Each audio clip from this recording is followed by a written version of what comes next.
Good morning po. Tayo po'y mag-aral ng salita ng Diyos. 1 Peter chapter 1 verse 7.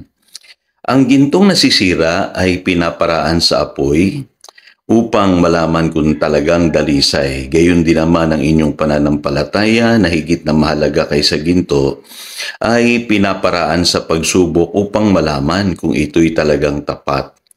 Sa gayon, kayo'y papupurihan at dadakilain at pararangalan sa araw na mahayag si Hesukristo.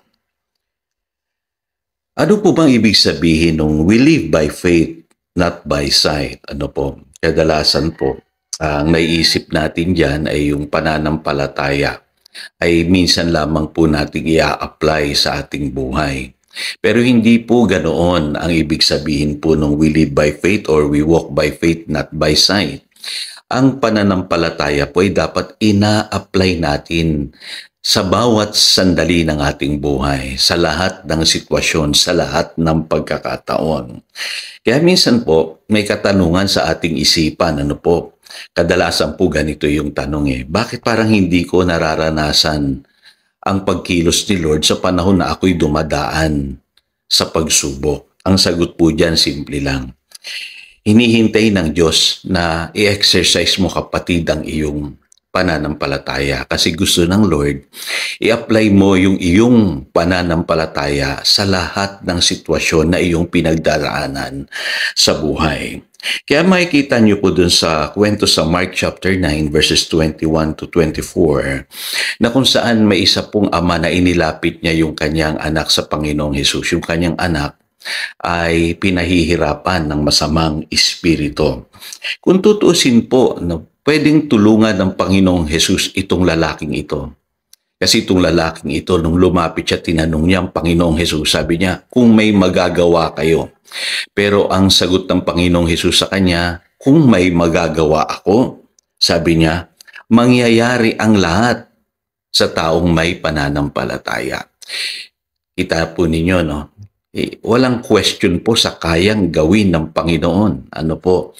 Kaya lang, tinanong niya kung nananampalataya ba itong lalaking ito. Kaya yung lalaki, ang sabi niya, I do believe, nananalig ako, Panginoon. Tulungan mo akong manampalataya. Sabi niya, help me overcome my unbelief.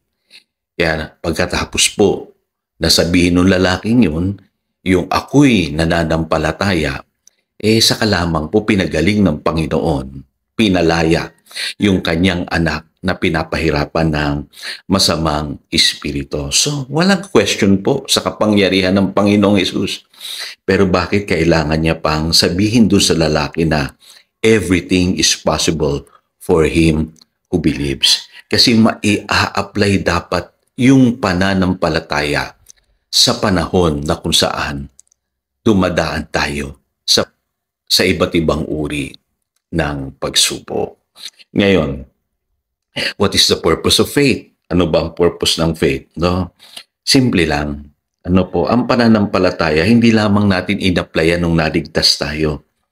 I-apply natin yan sa ating pang-araw-araw na paglakad, sa ating Christian life. Ano po? Sa pagharap natin sa iba't ibang struggles na mayroon tayo, doon natin gagamitin yan para magtagumpay po tayo. Sabi sa 1 John chapter 5 verse 4. Ngayon mapapansin nyo, bakit natitest pa tayo? Bakit tumadaan pa tayo? Bakit pinapahintulutan pa ng Diyos na tayo'y subukin ng kaaway? Kasi po, ayaw ng Lord na manatili tayong baby sa ating pananampalataya. Sabi sa James chapter 1 verse 4, ang nire-require ng Lord kapag tayo po ay dumadaan sa testing ng ating pananampalataya ay yung perseverance. Kasi pagka naganap na yung perseverance o pagtsatsaga, pagpapatuloy sa ating buhay, dun tayo nagiging matured. Ano po? Kaya may purpose po kung bakit pinahihintulutan pa ng Diyos na naririto yung mga pagsubok na yan sa mundong ito. Ano po? Gusto ng Panginoon, mag-mature tayo sa ating pananampalataya. Pangatlong katotohanan, ano po? Mapapansin nyo, even in the Old Testament, napapatunayan lamang kung totoo yung ating pananampalataya kapag dumadaan sa pagsubok. Kaya sa Old Testament, maraming kwento katulad ng buhay ni Abraham, yung mga bagay na imposible na.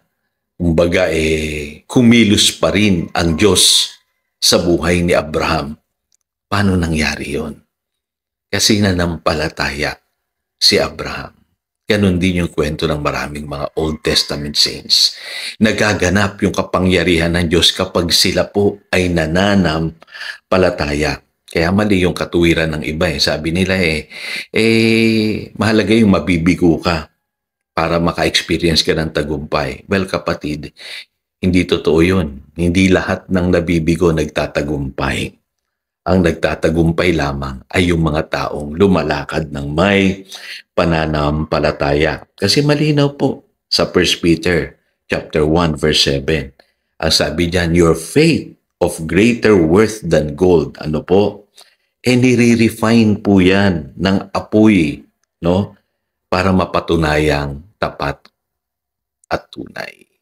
Kaya kapatid, mahalaga sa panahon ng pagsubok, i-apply mo ang iyong pananampalataya.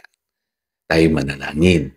Dakilang Diyos, salamat po. Muli luminaw sa amin itong mga katotohanan ito na hinihintay mo lamang pala na kami manampalataya bago ka kumilos at patunayan ang iyong kapangyarihan sa aming buhay.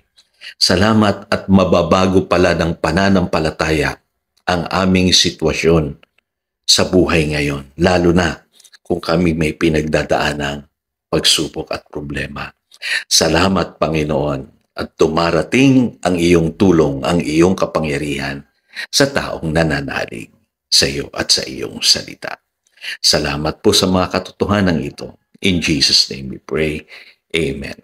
Again, ito si Pastor Jojo nagpapaalala upang daluyan tayo ng pagpapala, manatili tayo sa kanyang salita. Good morning.